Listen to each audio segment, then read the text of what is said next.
Well, my dear friends, I'm sitting in my library. I have thousands of svarim. One of my favorite svarim is the set of on the Chumash set of svarim from the Sfas Emes, who was the second Ger Rebbe, Yehuda Aryeh Leib, the son of the Chedushei Harim, who was the first Ger Rebbe. He lived in the end of the 19th century. He has a beautiful thought on the Megillas Esther. It's now Rosh Chodesh. Tomorrow's Rosh Chodesh Adar Sheni. It's 2 weeks before Purim. It's relevant for Purim, but it's also very contemporary because it's relevant to what's taking place in Eretz Yisrael at the present time. He makes the following comment: when Esther was taken, selected with a group of women as potential replacements for Vashti to marry Achashverosh.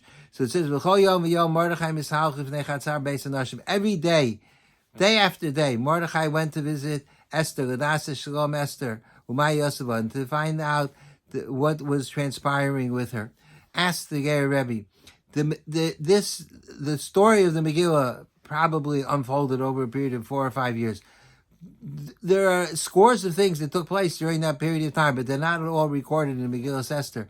The only things that are there are things that are pertinent and relevant to the ultimate climax, as the story unfolds. But it's everything that builds up to the fact that Esther was able to save the Jewish people. The fact that Mordechai visited Esther every day is very nice, but it's totally coincidental. Why is it recorded in the Megillah? Says the Sfas Emes that the reason why Mordechai went to visit Esther was because Esther was a Yisoma. She was an orphan, and she was scooped up, swept away by the army of Achashverosh and brought to the palace. And it was an enormous crisis for her. It was an enormous tragedy. It was extremely traumatic. And there's a special mitzvah to take care of an orphan.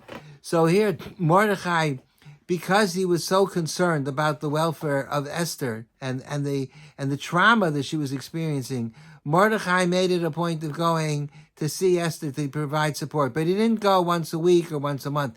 Mordechai went b'chol yom v'yom over the period of 5 years. He went every single day. He went in order to visit Esther. And he points out that later, in a few psukim later in the Megillah, the phrase b'chol yom v'yom appears again, and that is that Achashverosh made a decree when Haman was elevated to his position. He decreed that everybody had to bow down to Haman, and it says u'b'chol yom v'yom. The servants of Achashverosh asked Mordechai. He refused to bow down. So they said to him, every day they said to him, why are you not bowing down to Haman? And he ignored them. So it's the exact same phrase. Every day they asked him, why don't you bow down to Haman?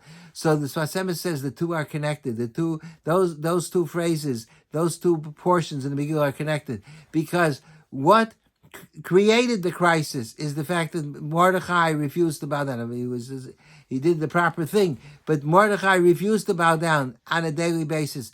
What corrected the crisis? It was also the fact that he went b'chol yom. The chesed that he did with Esther, the sensitivity and the care and the concern for her, that every single day he made a point of going. She was in trauma. He was there to ask her to inquire about her well-being.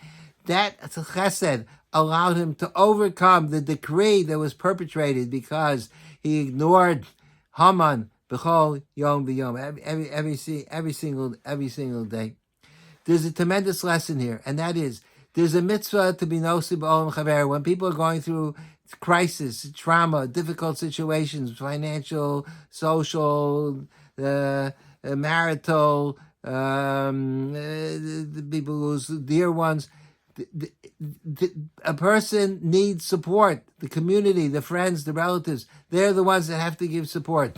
Support, that's called nosei b'olam chaver, to carry the burden. When somebody knows that somebody else cares, it makes an enormous difference. So it's not enough to provide support once every blue moon, once every 2 months or 3. You have to provide the support constantly. It should be b'chol yom v'yom. I know many instances where people in the community have experiencing illness and super special people. B'chol yom v'yom, every day they call, every day they go to visit them, every day they go to the hospital when they're in the hospital.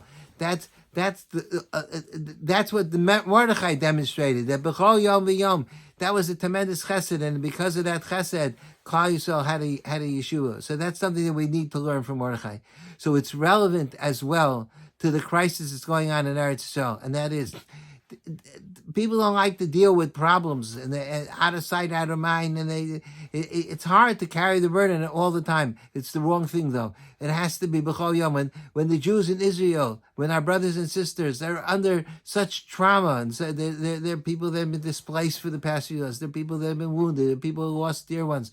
The political pressure that's being placed on the state of Israel is unbelievable. The United Nations and the politicians, and there's such a sense. There's a sense of Israel being so isolated. They're being blamed for the whole problem, and they're the ones that are perpetrating the genocide, as if that made any sense.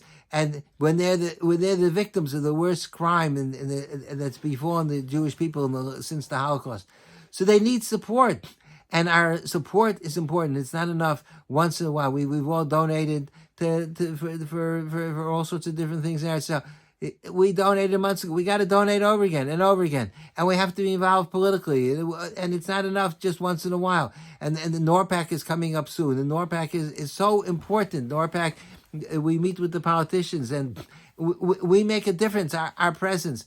So we have to constantly find ways to be involved. But one specific way of being involved is to provide emotional support to our brothers and sisters in Eretz Yisrael. One of the things that we saw when we went to Eretz Yisrael was how important it was for them to know that Jews around the world cared. They feel lost, and they're in trauma. And the fact that we're there, so many people thanked us. I have to tell you, when I was leaving Eretz Yisrael, I took a cab to the airport, and I was talking to the driver. I never met him before. And then he said something to me about you're a tzaddik. I said, not a tzaddik, I'm just a plain person. He says, you're such a big tzaddik. You came to Eretz Yisrael to give us support, to give me support, to give everybody support. You're a tremendous tzaddik. Okay, so I'm not a tremendous tzaddik. But you see that how much of a difference it made to him that the Jews in America are coming to Eretz Yisrael. So we have to make an effort. If you haven't gone yet, go to Eretz Yisrael. Last week I pitched, go on a mission, go to Eretz Yisrael, go be there, go show your support. It makes an enormous difference. I have a cousins in Eretz Yisrael through marriage with Fegi, the Steinbergs, Tuli and Riva Steinberg. They have a son, Binyamin Zev, who was in the army. He was wounded 2 months ago. He's been in the hospital for the last 2 months. When I was in Israel, so Vegas said, you have to go visit Binyamin Zev. So I made an effort. He was in Hadassah, in Har Hatzofim. I went to see him. It was so meaningful for him that I was there, that his cousin from America came to see him, and his mother Riva, she thanked me over and over again, I said, I didn't do anything. No, you made such a big difference that you came to see him, and it makes a difference. It matters so much. I have to tell you a story that when we were in on the mission, one of the things that we did was we went to Har Herzl, where Israeli soldiers and police members of the police force who died protecting the state of Israel are buried. The graves there are still moist. We went to meet the people that are there in the cemetery, family members that are there to come to the graves of their dear ones. We went to the grave to the kever of Maoz Morel. Maoz Morel is a tremendous tzaddik. Maoz his parents are Eitan and Verda Morel. They made Aliyah from Silver Springs years ago, and they raised their family in Eretz Yisrael. Maoz was killed about, I think, two weeks ago approximately. He was a hero. He was protecting the members of his battalion. He put his life in danger, and he didn't worry about the risks. And he ran forward to do what had to be done. He was a tremendous tzaddik. So we were there in the cemetery, and I think it was the day that his father and mother got up from Shiva, and his father was there, and his father consented to talk to us. We were a group of 40 people. he told us in detail about Maoz and his childhood and when he went through and how much he wanted to help other, and especially when it came to being in the army, how important it was to him, and what he did during the last few months in Gaza, and how he gave up his life. And he told us an amazing thing. He said that when you have a bow and arrow, so the arrow is the tip that makes is the weapon that penetrates to get if you're fighting an enemy. But that arrow, that tip of the arrow, the head of the arrow, is supported by the stem of the arrow and by the bow and the force and the pressure. You pull the bow back. So he says that his son was the head of the arrow, but he was supported by he represented the whole Jewish population in the state of Israel, and not only in the state of Israel, but the Jews around the world. They're all davening. He knows that they're davening for the welfare of the Jews in Israel and the soldiers and the chayalim. So he felt that his son was a shliach and a representative of all of Klal Yisrael, and you could see how important it was for him. The fact that the Jews around the world are supporting the Jews in Eretz Yisrael. And it was so important for him to be able to tell his story, because one of the things, I was talking to somebody about this yesterday, when somebody loses a dear one, they don't want them to be forgotten. That would be terrible. This is a young boy, he's 22 years old. You could go online, you could see his picture, Maoz Morel. Such a beautiful young man. With a real, you could see his face and his countenance and the smile, and you can see he's a person who loves to help people. His parents don't want him to be forgotten. They want people to know what transpired. They want people to know he's buried there in our Herzl. He's not just an unknown soldier. He's a yachid. He's an individual, a tzaddik, a gibor that fought protecting his battalion and protecting the state of Israel, and it shows the importance of giving chizuk to the people in Israel, but it's something that needs to be done over and over again, yom yom. So Mordechai went yom yom over a period of 5 years. He went every single day to give support to Esther, and it was in that schus that he was able to overcome the decree of Haman that came about because he didn't bow down yom yom. So we need to show support for the state of Israel. We need to show support on a constant basis, not just once in a while. And it's true of anybody that needs support. People need support in general, and people that are ill, and people that are alone. It has to be done yom yom. And let us hope that Amir Tzashem, by doing this chesed, yom yom, of giving support to people who are in need of support and showing them that we care.